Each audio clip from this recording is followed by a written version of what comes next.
What's up, everybody? It's Pichael, and today I'm going to go over the picks from yesterday and talk quickly about the match for tomorrow, and then I also have some rankings that I wanted to go through. It's more like about being a difference maker, like the number of players in each league that are difference makers, as opposed to like ranking everyone, because after a certain point, it's just irrelevant. Like if you're a replacement level player, like you're going to be equal to some other players in the league. So we don't have the ESPN rankings yet. So I'll do a video looking at that at a different point. Also on the screen right now, this is Billy Elder's E-GOAT. I think it's like E-Gold over adjusted time or something like that. I forget what the acronym stands for exactly, but we'll probably discuss that in a separate video. Just figured I'd let everybody in on that real quick. And then let's talk about the matches from last night. So let me get Gamepedia. I don't think they'll have the scoreboards up.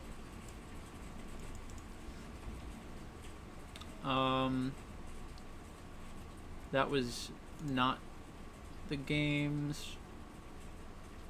Okay, World Elite against Dominus and JDG against EDG. So we do have the scoreboards. So let's take a look at the scoreboards.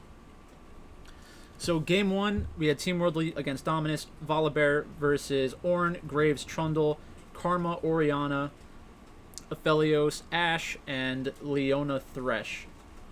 14 kills in that game, which is under what most people would think. 0, 3, and 9. So I know in the first game, Leona didn't really have a very helpful performance and was like the lowest scorer on the team in the first game. Game two, Dominus actually managed to win, which is like good for them, but I was pretty certain, or as certain as I can be, that World Elite was going to win. So we had Wukong against Camille, Lee Sin against Volibear, so Volibear swap teams, Cassiopeia against Twisted Fate, Ashe against Caixa, and Braum against Thresh. So in this game, looks like Teacherma had a pretty rough game. I think I did see parts of this, and there was like a gank in the top lane that went really bad, and World Elite gave up 3 deaths, and then the game snowballed from there. So that's an important thing to think about, because this shows that Dominus didn't necessarily like outplay World Elite hard the entire game. It just shows that they had a gigantic lead after a huge gank in the top lane that TF ended up responding to and then also dying. So that's the kind of thing that can completely derail a game because of experience and gold. I think after that point, the gold difference was like 2,000 roughly, and the experience differential was going to be changed a lot, because when you kill the other team, you get additional experience, and then the team that had the deaths will also lose experience from minions in most cases. Especially in a spot where Cassiopeia, this team needed to get a little bit ahead on gold. No, this team had the luxury of potentially outscaling the TF, but Camille is pretty good at scaling as well. Caixa versus Ashe is pretty similar. Camille and Volibear against Ashe, like in a game where Team World Elite is winning, they're going to feel like they can dive Ashe and kill her pretty easily, but in a spot where they get an advantage, Ashe is going to be able to slow them like permanently. The other interesting thing about this team composition from Dominus, which is like a good thing from them, Wukong is a very aggressive top laner that can use his ultimate to disrupt team fights, but he can also act as like a peeler. So if you know that they're going to dive your AD carry, you just sit the Wukong on top of the Ashe and use the ultimate to knock up the people trying to hard engage onto Ashe. Same thing with Lee Sin. Lee Sin's a very good aggressive jungler. It will snowball hard, but at the same time, he has his kick to disengage fights or his kick to engage fights, which is pretty good. Cassiopeia is another champion that can really dictate how a team fight plays out with her W.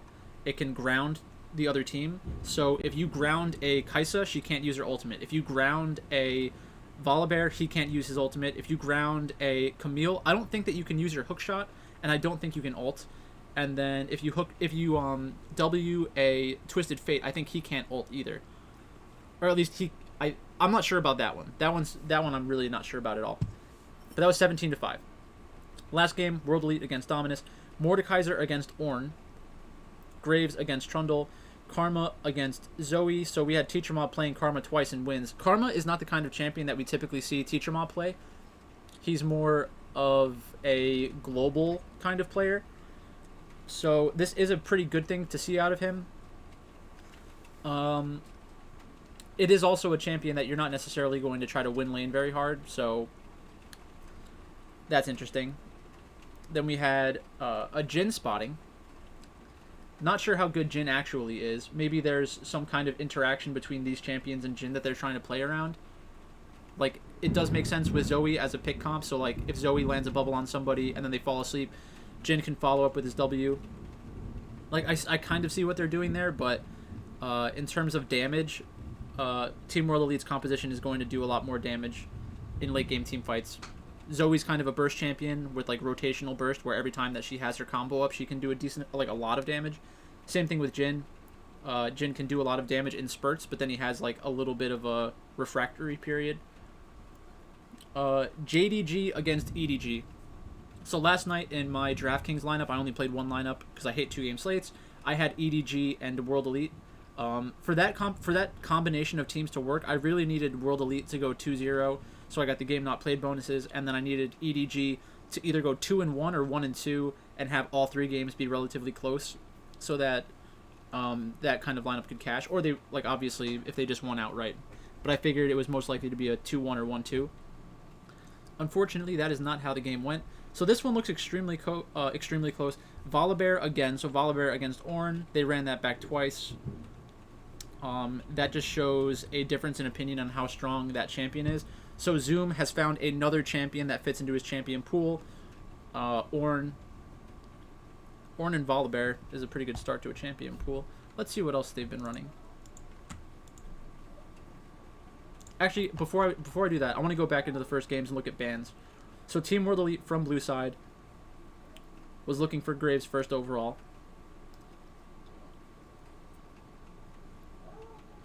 They banned Azir, Lee Sin, and Nidalee. Dominus threw out a Varus ban, which is just generic. Threw out a Galio ban at Teacher Ma, and then threw out a Set ban. So it looks like World Elite is going to be trying to play Karma a little bit more often. I don't have the ordering of how the picks went, but pretty good draft.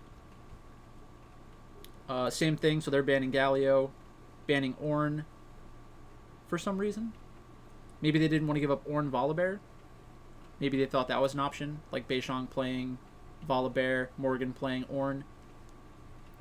Another interesting team composition. And then we had the Graves and the Karma come back. So Graves Karma seems to be something they're looking to jam into their roster quite often. But let's go to JDG. Jing Dong Gaming. See, they should have Sam D and PP God, if you catch my drift. Renekton, Volibear, Mordekaiser, Wukong, Gangplank, Ornn. This is the thing about Zoom. Zoom's champion pool is not what you would expect from somebody who is highly regarded as a top laner, because he's not playing a lot of the flashy champions, but he allows Kanavi to play an extremely aggressive playstyle. They basically just did a run back in that game. That's pretty funny. So, same thing here. One thing important to realize about JDG is that they continuously run the same champions because they understand their playstyle and how to play the game in general, but even more so on specific kinds of champions. So I think EDG, if they didn't go into the second game thinking that they might have to pivot, then I think that would be a pretty big mistake, because it looks like they were satisfied picking a lot of the same stuff. So based on the champions that are in this, I would think Volibear was picked first overall, and then they went probably Aphelios Ornn, which is a very good combination. Aphelios and Ornn are good together because they can both have the long range engage. Ornn also gives an upgraded item to Aphelios. So just based off of the drafts alone, I don't think there was some kind of gigantic difference. Rek'Sai, Kindred, but they ran Leblanc and Ashe. So Leblanc is one of Yagao's best champions. I'm not a Yagao fan. I think that he's kind of carried by the rest of his team, or at least he doesn't create the winning difference, and that's something we're going to talk about later in in a later part of this video. So let's get to the betting sheet. So like I said, I had World Elite and JDG. Again, I don't talk about my picks during the videos because that's something that I want to give specifically to my patrons through Discord. So if you want to get access to my picks, you have to join Patreon. It's $10 a month.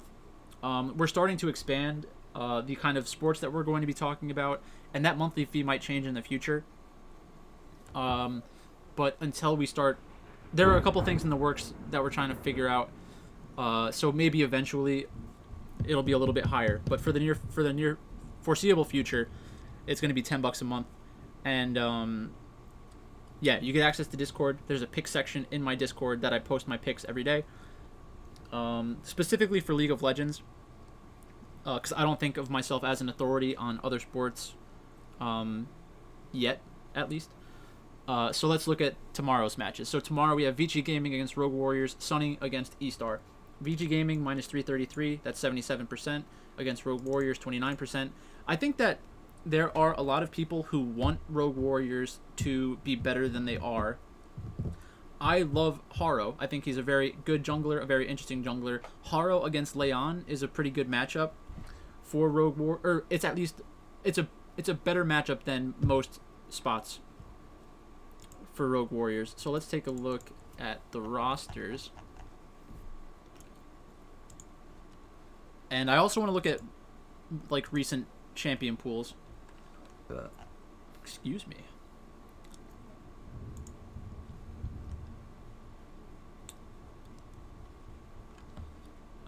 Vici Gaming and Rogue Warriors. Oh, and also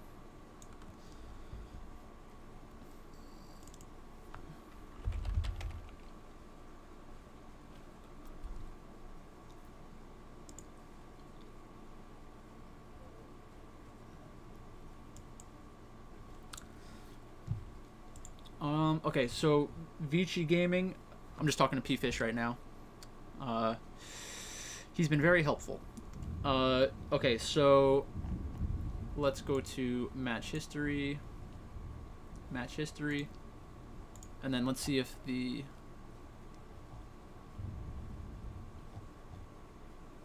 I don't see, let's see if Kenzie posted anything.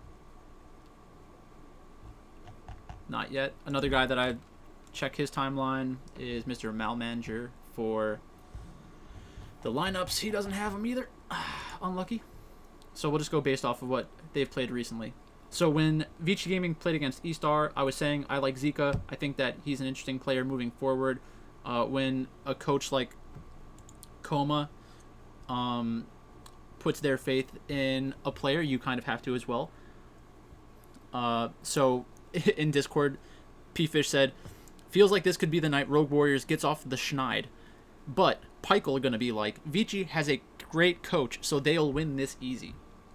It's not that easy to pick teams, but, you know, I do have a lot of fondness for Coma. He is one of the best coaches of all time for League of Legends. So fair enough. The champion pools. So Cube, we have Kale. Cube, I'm not a huge fan of. He's not a difference maker, and we'll talk about that again, like I said, later. Leon's been playing Volibear. I think that's a good thing. We'll have to see if Rogue Warriors is playing Volibear. The thing is with Volibear, it's not necessarily the best champion in the world, but it is very good at snowballing. And it is a pick that is currently in the meta, and by when I say meta, I mean what's popular right now. Because I'm using the word meta as professional teams use it, which is an incorrect use of the word, but that's still their language that they're using, so I have to kind of fall in line. So yeah, Volibear is going to be a contested pick that's very important. Then we have Azir, LeBlanc, Akali. So this is one thing that I do like about Zika. Zika's champion pool shows that he will pick champions to exploit the weakness of the other team's draft. So in a spot where they pick Zoe, Akali directly counters Zoe because of how she can like dive onto Zoe Like if you dodge her trouble bubble as a Kali, you can just go in and try to get a good trade off or kill her. So it is a pretty good way to counter that champion specifically. And it also means that they're a little more lane focused when they're playing something like that. They also played Gnar, which is a champion that I love right now. I've been playing a lot of Gnar. It's a lot of fun. After I saw the Shy do it, I was like, well, I know what champion I'm playing, because he's a lot of fun. Like, he jumps around, throws a boomerang, does percent health damage, which is always very good. Specifically good against Volibear. So if Vici Gaming knows that Volibear is a pick that is going to be existing in the meta, then a pick like Gnar directly counters Volibear in lane. I've also played that matchup. That matchup is somewhat volatile if the Volibear plays the first few levels very, very well and can like force a bad trade out of Gnar, or if Trundle can come and get a gank for Volibear. So it's not saying that Gnar will beat Volibear every single match, but as the game goes on, Gnar will get more and more suited to deal with Volibear because he has a slow on his Q, he can jump away with his E, and he has the percent health damage. And then when he transforms into Mega Gnar, it's also very impactful in team fights, but managing your rage is actually very difficult. Because there's only a certain window of time when Gnar is considered a very good team fighter. Otherwise, he has to be like kiting the tanks with the AD carry. It's a lot more complicated than it probably seems, because when you see a Gnar game and the Gnar is very far ahead, they'll just pop Mega Gnar, flash in or hop in, and ult like 3 or 4 members of the other team. It's a very flashy champion. It's a lot of fun. He's a playmaker. But you have to balance how you're kind of playing him. Oh, no. Oh, God. Hate the ads. Okay, so Rogue Warriors have not won a match this entire split. Against EDG, I think they did have a... Against OMG, they had a chance. I think Ruby had one really insane game as Leblanc. Against EDG, I was on EDG. Let's take a look at what they were playing. So they played Malphite as a pretty good champion. They played Lucian. I think Lucian's an interesting champion right now. But that's the kind of pick that's going to look bad unless it works. So I could see people being critical of that decision. 3 games of Ashe against OMG. They did win a game against JDG, won a game against OMG. So I would say Rogue Warriors being able to take a game off of JDG is a good thing, because JDG is better than Vici Gaming. Taking a game off of OMG is nothing impressive. That's probably more similar to taking a game off of Vici Gaming. So I do think that they're capable of taking at least one game. If I was comparing the 2 matches tonight for chances that it goes 2-0, Vici Gaming against Rogue Warriors, Sunning against E-Star. I think both favorites have a chance to go 2-0 tonight. I think Vici's probably more likely to 2-0 Rogue Warriors than Sunning is to 2-0 E-Star. Okay. So yeah, hopefully that gives you a little bit of insight. We have Cube against Holder, Haro, Leon, Zika, Ruby, Zwuji against iBoy, Lei against Hong. So I think that the main advantages I see from Vici Gaming is through the pick ban.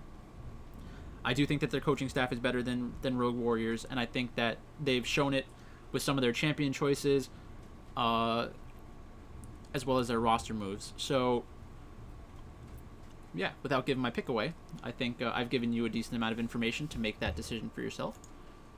So we're done with those 2. Let's go to Sunning against E-Star. Just a reminder, the line is 196, so that's Sunning's projected to win 2/3 of the time, which is a pretty basic number for best out of 3s, because they're basically saying all they need to win 2 out of the 3 games. So that's like minus 200 is a number that books kind of gravitate towards in the best of 3s. All right, so Sunning beat Dominus and Sunning beat LGD. Very good win against LGD. I was very happy with that one. Just make sure that I actually picked that. Sunning. Where is it? Yeah. I had Sunning as the underdog at plus 162 against LGD. And like I said, when I made that pick, I specifically said in the video, if I remember correctly, that if Sunning is going to be the kind of team that is competitive for a playoff spot, then you need to be able to beat LGD or at least be very, very, very competitive. 2-0ing them is very good. So Sunning, they're playing Volibear, which is a very good sign. We already know that they play things like Graves. Oh, wait, no. Sorry. They gave up Volibear twice. That's actually not something that we would expect to see. So they must have a lot of picks that they're comfortable playing against Volibear in the jungle or in top lane, which is like, that's the next level of thinking. Would be, if we know that Volibear is going to be a contested pick but don't want to play it, we need to have responses to it and make sure that the rest of our team composition can like successfully deal with Volibear if we're winning or losing. So we have Trundle, 2 games of Trundle. I like S of M more on Graves, but it's probably a good thing that he played Lee Sin and Trundle against LGD. Being able to play Lee Sin against LGD, create a lead in the early game, and win the game is impressive because it's a difficult champion to execute for the entirety of a game unless you start getting ahead. And then against the Volibear, so they probably first picked Ezreal, other team picks Aphelios and Volibear, or Aphelios, Nautilus, and then Sunning probably responded with Trundle and Leona or Trundle and Azir. So that's an interesting draft as well. What are they banning? They're banning Nidalee. I think that was specific. Actually, I guess it wasn't. It is good against Peanut, but they've also banned it a few other times this split. Okay. Pretty interesting. Bin, SFM, Angel, Huanfeng, and Sword Art. That will be the lineup, most likely. And then E-Star against V5. I picked V5, but I did have some lineups with E-Star. I thought that they had a chance to beat V5. But V5, once again, proving that they are not a fluke, at least not yet. So E-Star picked Mordekaiser, Volibear, Galio, Twisted Fate. So they're playing the global champions in the mid lane. They're playing things like Volibear in the top lane. They built this composition around Aphelios, and that failed. And then the Aphelios was banned against them. They banned out Varus. So that was probably the third ban in that phase. They got rid of Nidalee twice. Are they going to need to waste a ban on Nidalee? They probably won't need to do that against S of M. So that is a benefit for them. They will need to ban Graves. Or pick Graves. Pick or ban Graves. So if that happens, I could see Sunning looking to play one of these kinds of compositions where they have Galio. So I think it's going to be a more generic kind of pick ban phase tonight out of these two teams. They're fine. They're both fine giving up Aphelios and Ezreal.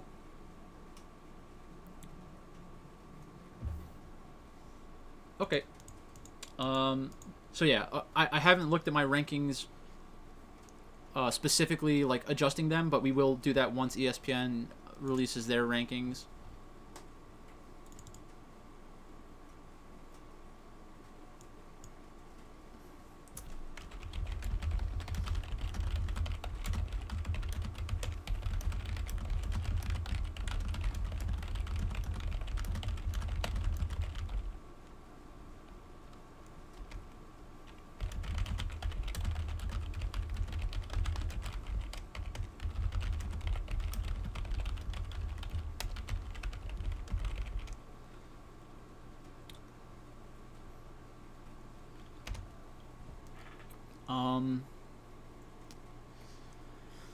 Okay, so that's enough for Sunning and E-Star. So that's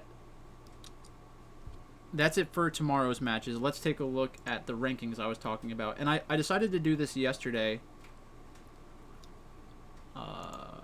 Should be in here. Yeah. So ranking all players by position for talent and DraftKings scoring. So that's why I made this list, was like the difference makers in their teams, like the carry players on their teams, the players who like I want to use as one-offs potentially. So I kind of ranked everybody in order. So I'll try to get through this pretty fast. How long have we been going so far? So it's been 25 minutes. I'll try to knock this out in like 10 minutes. So in the LCS, let's just start in the LCS. In the top lane, we have Licorice, Broken Blade, and Someday. Licorice, I think, is the best top laner, talent-wise, in North America. I think Someday is very close to him in terms of talent, but Someday is on 100 Thieves, a much worse team, and you're not going to look like you're as good of a player when you're on a bad team. But Someday, maybe there is some kind of bias on my part, because I remember Someday when he was like a carry player in Korea, playing very well in Korea, and then he was bought out by Dignitas, I think. Dignitas or CLG. And then he was brought to the US. I think it was Dignitas. And then he was brought to the US, and then it just didn't work out in terms of like them being successful. But yeah, still a very good player, very talented player. Broken Blade is another player I think has very high upside because of his champion pool, and also because TSM will put him into spots where he can carry a game. On Sunday, I think we saw that, where he created a few kills in the top lane once his teammates came up. So like that is a good thing to play around. That's a good sign that he has some kind of authority within the team to call for plays. And if it was not that, if that was not the case, and Spica or Bjergsen said, "Hey, we're coming top lane to kill your opponent," then still that shows that it's a spot where they can kind of play around. In the jungle, so basically what this means is I think that Licorice is the biggest difference maker in the top lane. Broken Blade and Someday are also difference makers in the top lane, but everyone else in the league is basically neutral or mostly neutral. So like if Solo was playing against Impact, I wouldn't say, oh, there's a huge advantage in the top lane. If Solo was playing against Kumo, not a huge difference. If Solo was against Lorlo, I wouldn't say that there's a huge difference. A lot of people might disagree with that because Solo did play well at the end of last season, but I don't think of him as a kind of transformative player who creates a winning difference for his team, which would require some kind of talent disparity. So even though he might carry some games, he's not going to continuously create advantages. Yeah, so let's move to the jungle.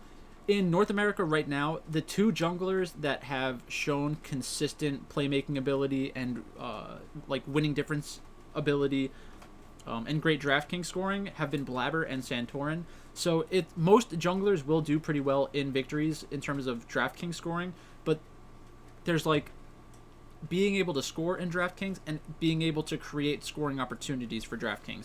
So Blabber and Santorin have both played relatively high aggression champions. They're always continuously looking to make plays in the early game. Santorin and Blabber are both integral parts of the team in terms of like dictating the pace of the match in a positive way, like where it's continuously being aggressive and looking for advantages around the map. So I think those two junglers have probably stood out the most in terms of ability this split. But the next tier below them is very close. So Svenskeren has been around for a long time.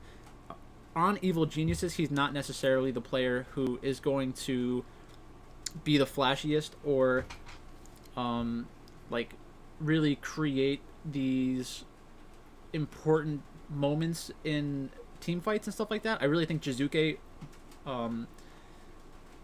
kind of shoulders the load in that regard. So because of how their team is laid out, I think I have Svenskeren a little lower. He is capable of playing the aggressive style, which I think we saw more often when he was on TSM, but he's just not asked to do that right now. So can he do it? Yes, in spurts, but that's not what we're expecting from him. He's also a little bit lower because Evil Geniuses doesn't have continuously high-scoring games. So while they could be a high-scoring team, they're more similar to like Origin in terms of their focus is on macro for the most part, because I think Bang probably influences them like that, and also because Jizuke is a split pusher. So closer closer or closer. I think it's closer. He is a very good jungler, and does make those aggressive plays in the early game, but his team is not as good to take advantage of them. So while he is kind of in the same vein as Blabber and Santorin for like playstyle, his team's ability to actually win games negatively impacts him, and that's why he's down in this tier. Broxa, when Broxa's playing Lee Sin, yeah, he's aggressive. He'll make all the plays that you need him to make. But again, Team Liquid, not necessarily a team that's going to have huge kill score games. They're more thoughtful in their approach to the game. C9 is like, we're going to kill you 50 times and then win the game because it's easy. FlyQuest is more similar to that than EG or Team Liquid. And then Spica for TSM, I think Spica is right on the threshold as well. And then everyone else is either neutral or a negative impact on the team. I think Xmithy specifically is like neutral but extremely close to being a positive. The problem is that his playstyle doesn't lend itself to DraftKings, so that's why he's down here.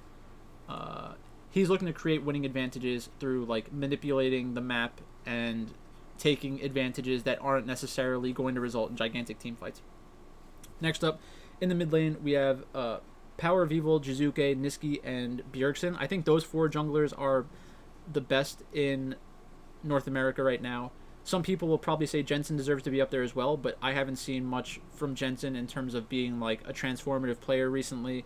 I think that he's probably thought of more as a consistent player that is going to like be the backbone of a team as opposed to being the player creating massive advantages for the team. Team Liquid's in a weird spot right now. I think they definitely are good enough to contest for a playoff spot, but I really don't see them being able to win a championship this split. Jizuke, like I've said before, I think he is criminally underrated. His playstyle is not going to result in a lot of kills all the time, and the drafts have been pretty questionable, like when he's playing Kog'Maw or Karma or something like that. But when playoff time comes, I think Jizuke will be on the champions that he is more associated with and will be able to create winning differences in the playoffs. I'm still very high on EG. Power of Evil, in this meta with Orianna being extremely good, I think Power of Evil is definitely one of the top mid laners in the league. Niski, I think that Blabber creates most of the difference for the team, but Niski's ability to play through Blabber and with Blabber and create the early advantage shouldn't be like thought of as a negative for him. Like, I don't think that he is some kind of mechanical genius or the most skilled mid laner in North America, but because of his playstyle and how he helps the jungler, I think he belongs in the top 4. And then Bjergsen as well, one of the best players in North America. AD carry, Sven, Doublelift, and Bang. I think that they are easily the 3 most influential AD carries, which isn't necessarily a good thing for DraftKings scoring. So Sven is the kind of player where there's going to be a lot of stuff happening on the top half of the map, but it's not always going to translate into a great performance for Sven. Sven is a player that will often kind of have a lower fantasy point per game output than you would expect for an AD carry on an undefeated team. So that's just something to keep in mind. There are times where I will fade Sven, but there are also games like you probably want to get exposure to him every single slate as a part of stacks, primary stacks, secondary stacks, or as a one-off.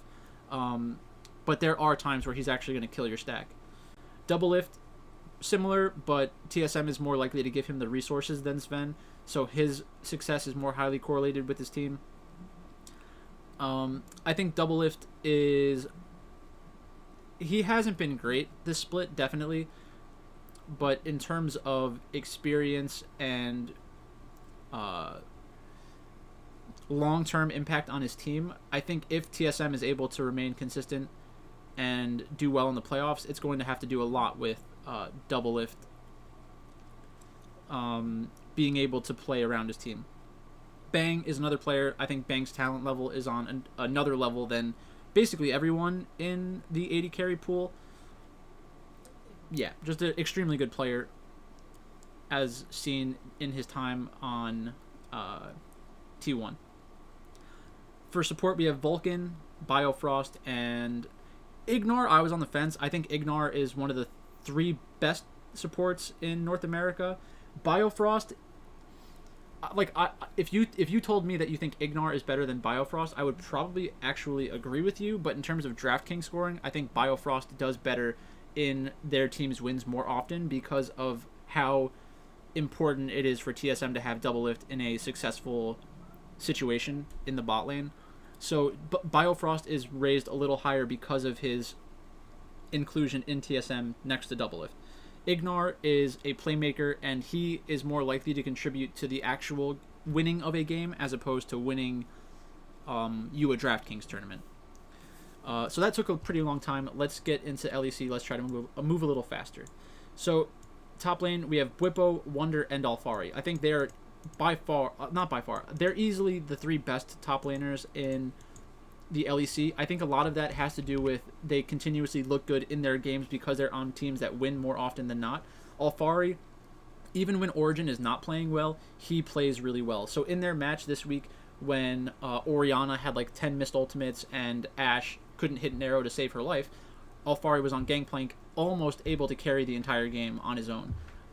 They didn't end up winning that match, I believe, but he still had a very good game. Wonder, it's like his flexibility as a top laner is perfect for G2. He can play supports when he needs to. Otherwise, he's playing other meta champions that contribute to the winning difference. Bwipo is probably the biggest influence in terms of top lane because he'll play champions that other people aren't even thinking of playing, and I love that about Bwipo. In the jungle, I think Shadow and Jankos are the two best junglers right now. Jankos is interesting because in the early part of the season when they were losing and then winning games but not winning them convincingly, he suffered a lot from DraftKings purposes. So last season when we saw him continuously getting a lot of points, a lot of that does have to do with the fact that they won so often. So that's going to increase his averages a decent amount because of that. So now in spots where they're losing games, he looks a lot worse, but he's still a very good player. Like the fact that he plays things like Pantheon shows that he is not bound by the meta. He is able to play the champions that he thinks are very strong, and a champion like Pantheon is very good at creating early advantages in the game, which will help snowball his team's chances to win. Shadow has been very impressive ever since the playoffs last split when he kind of went insane and like actually carried a few games against high competition. I've had a very high opinion of him. I think Selfmade is leaving a lot to be desired. He's looked pretty sketchy in different parts this season. Inspired, a lot of people are very high on Inspired. I'm not convinced yet. And then Xerxes, this ranking is more about his ability to play the macro game, kind of shot call for his team. I'd be shocked if he wasn't the main shot caller on Origin. Yeah, so that's basically that. In the mid lane, I think that there are really like clear distinctions between the types of mid laners that we have right now. So I think Caps, Fabivin, Special, Humanoid, and Larson are the top tier of mid laners right now. Then we have Zazie, Melitza, Abadage, and Nemesis. I think Nemesis is interesting because he is playing something like Twisted Fate, where it's like kind of not counter meta, but the way he plays Twisted Fate is counter meta. So it's good for macro. I do like macro players, but Nemesis has not been playing well this split. And I think a lot of the reason why they've been failing this split is because Selfmade and Nemesis haven't been able to lock down the mid jungle duo and like create advantages through that point for their team. So it is pretty concerning with those two specifically, but I think that eventually they will be able to get back on track. Yeah.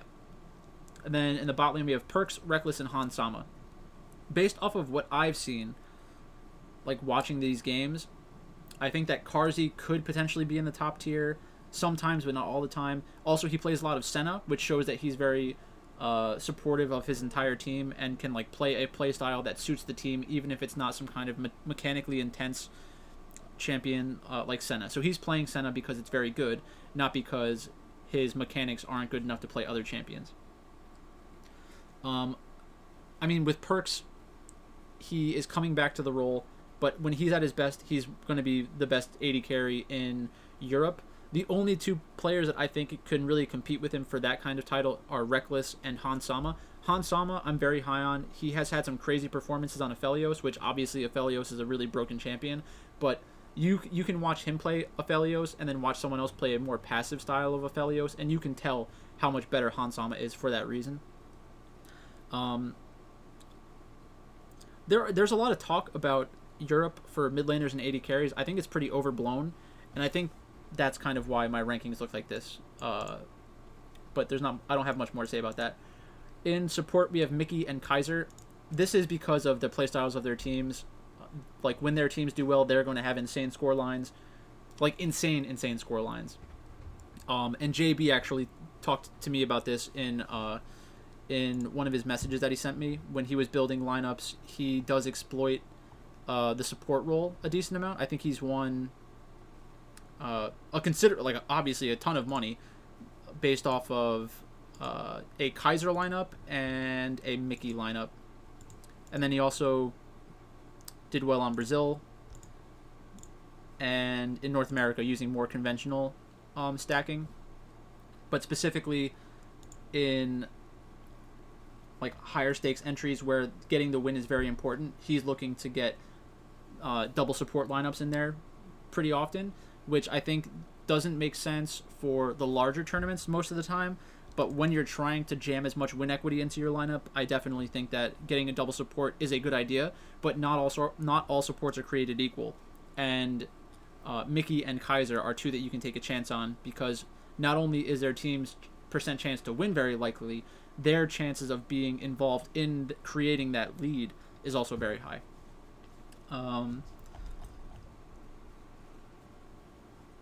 So I'll just read you what he wrote me. So he said, a strategy I have looked into on the LCS and LEC best of one slates are to run support captain lineups with the class of the league teams or large favorites in a projected high kill game. I would say be careful about the projected high kill game stuff, because it really depends on how the draft turns out, but some teams you can kind of go that direction. He said a support captain on a best of 3 slate is likely not going to get you first place, and that's because of the law of averages. It's more likely to come down, especially if the game goes 3 matches. If the match goes 3 games, because in a loss, a support will most likely do pretty bad. But for one game, a premier support can score in line with a team's AD carry and mid lane, which is true. Like Kaiser and Mickey have both hit like close to 40 points the last split and this split. If you get 2 favorites that pop with both supports heavily involved with the support captain lineups, they're going to work like a gem. Not enough of the public has caught on to the strategy. I think that it's probably more popular than he's giving it credit for. When I think of public lineups, I think of the larger field tournaments, because that's where you're going to see a public line win a tournament more often. When they play support captain, it often is only Vulcan of C9 or Mickey from G2. So I think he's right, and it's because of what I was saying earlier. You need to have the perception that this player is going to hit their ceiling often in their team wins, not just sometimes. And it also has something to do with how those players are priced on DraftKings. So Cloud9 is often so prohibitively priced because they're such gigantic favorites all the time, that in order to get 4 players from Cloud9 onto your team, you almost need to play Kaiser. But that's enough for that. Let's go to LPL. What time are we running at? Okay, so I'm not going as fast as I said I was going to, but too bad. You're just going to have to deal with it. So when I was making these lists, I kind of realized it was taking a long time, and I don't really care about like the 3rd and 4th tiers of all these. So I just did the players that I think create winning differences, like actually create big winning differences. In the LPL, I think Khan, The Shy, and Zoom are the 3 best top laners. Khan has like helped adapt FPX's playstyle to incorporate top lane carrying, which is going to be very, very important for meta resilience at Worlds. So when you go to Worlds, there are some champions that will be unearthed or showed off by different teams, and you need a player that can pick that up almost instantly and then showcase it on stage within a day or 2. Very important. And Khan is the kind of player who can do that. The Shy, his playstyle, his ceiling is higher than basically not everybody else, but almost everybody else in the world. And I love The Shy, so he's in the top 3. Sue me. Zoom, more of a tank player, but like one of the best tank players in the world. Plays Ornn, plays Volibear, and most teams aren't going to waste bans against Zoom. I could see teams justify banning Ornn and Volibear against JDG in the future. So that could have a pretty big influence on pick ban. The next tier of top laners in the LPL, since we have so many teams, I think Morgan, Bin, and 369 against most players do create a winning advantage in the top lane. But they're not at the same level as Khan, the Shy, and Zoom, in my opinion. 369 is close. And I feel like I'm biased for Morgan and Bin, but I'll leave it at that. In the jungle, we have Meteor, Tian, Ning, Kanavi, and Peanut. I think that those 5 junglers are the best in the league. Meteor is making a gigantic impact, like instantly, which has something to say with how bad the other jungler was, but also how good he is. I think if you wanted to split Peanut, Kanavi, and Tian away from this group and have them in their own tier, I think that's fine. I think that Meteor and Ning are just below that and pretty close to the other tier. Actually, Karsa should probably be up there as well. I'm not sure why I have Karsa down so much lower. So I do think these players all create winning differences in most of their matchups, unless you're playing against another player in this group. So I guess it should be like this.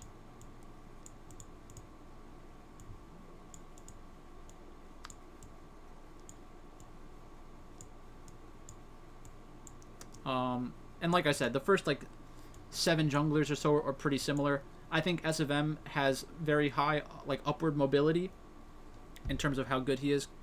But basically something like this. When I see one of these 10 junglers in a matchup, it's very important for me to compare them to the other jungler to see what kind of advantages can be made when determining what team wins. In the mid lane, we have Knight, Duanbe, and Rookie. I think they're the 3 best mid laners in the LPL. I think it's not really that close. I think the only 3 that have a chance of competing with those players are Xie, Scout, and Xiaohu. I know that Xiaohu was benched recently. I think that's a huge mistake. Maybe there's something behind the scenes that I just don't know about, but I can't know about it. So I still have Xiaohu as one of the 6 best mid laners in the LPL. Last up, AD carry, or not last up.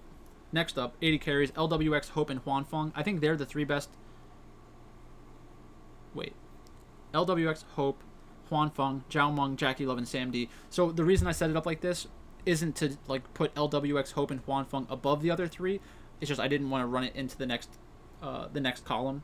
So I think they're the 6 best AD carries in the LPL right now in some order, and they all have different benefits and weaknesses.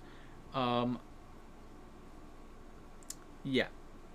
I think a player like Loken, I think he is more of he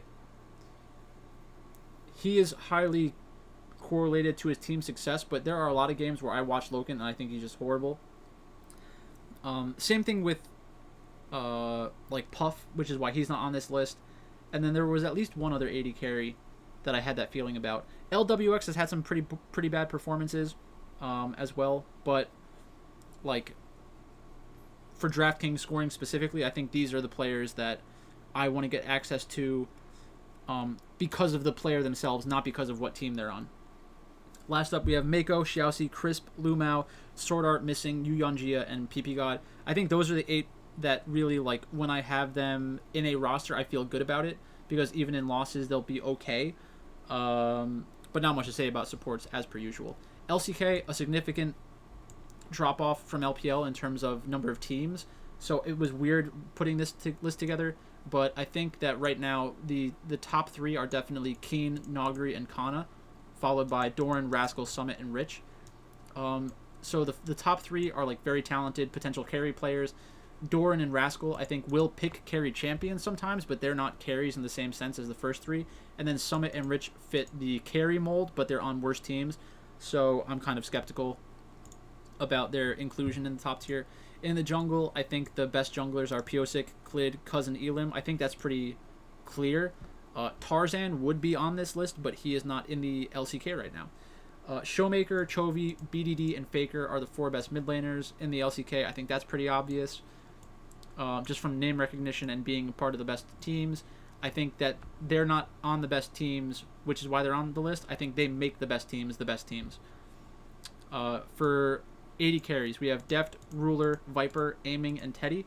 I think Teddy and Deft, I like both of them more than Ruler and Aiming. I think Ruler, Viper, and Aiming are more close together than Deft. I think it's probably Deft and Teddy and then the rest. But these are the 580 carries that whenever a slate comes out and they're on it, I really want to consider having them on my team. Ruler, a little bit less because Gen G doesn't necessarily score as much as the other teams. And like they're weak against the top tier, and I think part of the reason they're weak against DRX and against T1 in general is because of the talent discrepancy. But he's a very good player. And then for support, we have Beryl, Keria, and Lehens. Beryl and Keria are the two best supports. Like, they're obviously the two best supports right now in LCK, in my opinion. Beryl, the whole like Senna Pantheon thing that they do is awesome. I think that shows a lot of skill for the support to be able to take on the additional resources and contribute to the win for his team. And then Keria, Keria has been carrying games for like a split and a half now. So, very impressive. And then Lehens is more of like a potential thing, because I know how good they were in the past. Effort was right on the borderline here, but this probably just shows some Hanwha Life bias or something like that. I think Viper and Lehens are very good, and I think that they will eventually contribute to some surprising wins for Hanwha Life. But that's basically it for this video. Like I said, I've got some other videos apart from the Esports Center and Pichael's picks and stuff like that. A couple more videos coming out this week. So thanks for watching. If you want to help support the channel, please check out Patreon. Otherwise, I'll talk to you tomorrow.